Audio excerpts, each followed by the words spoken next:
Welcome back to Experiencing Our God. This is chapter 19, and this one is titled Experiencing God While Listening to the Silence. Now, this one is quite intriguing. Have you ever tried to totally relax? That's the first thing you have to do. If you want to create silence, you have to relax. You also have to have quiet.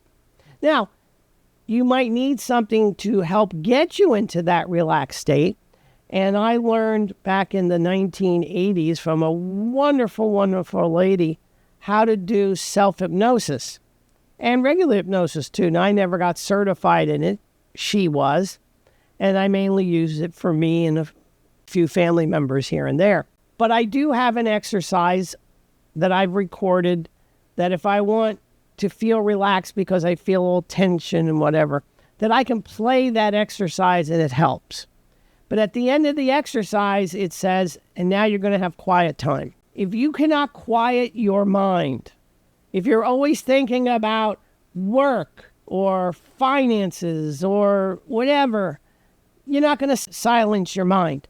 There's always going to be something rolling around in it, if you will. You can't hear God speaking to you if you're not quiet. And that's one of the things that was really buggy to me.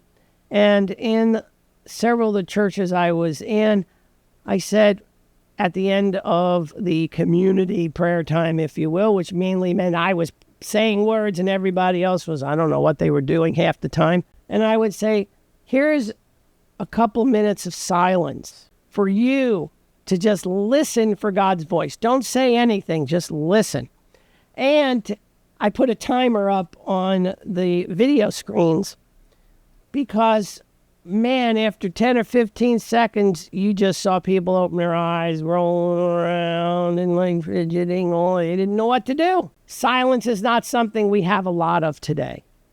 Silence is precious, and we just don't have it because we're all carrying these little cell phones around. Here's mine. Here it is. See, there it is. My little phone is there too. And if it makes a little blurb, I'm going to look. Maybe we should just turn off notifications.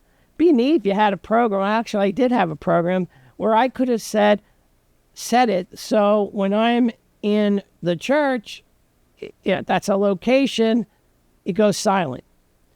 But you could also set it up for times a day.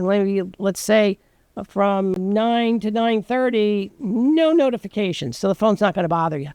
And then you could sit back and go into total silence and have a little recording to get you into that silent mode, and then be silent. When you pray and ask God to answer you, you have to have silence in order to do it. You cannot experience God talking to you if you're constantly talking. And prayer that I've seen in churches and synagogues don't have that time. I don't know if we can handle it. I'm not real good at it either. After about a minute, it's like, okay, I'm done. Ancient people knew that.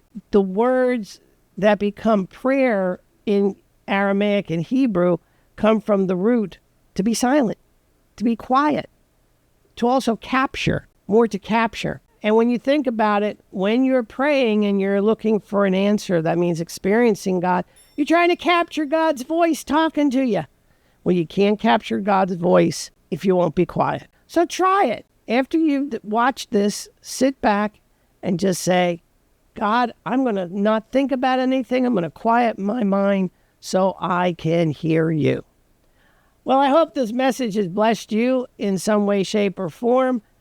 And again, I thank you for watching it because it's a blessing to me. So go out and be quiet and hear God talking to you in a very noisy world.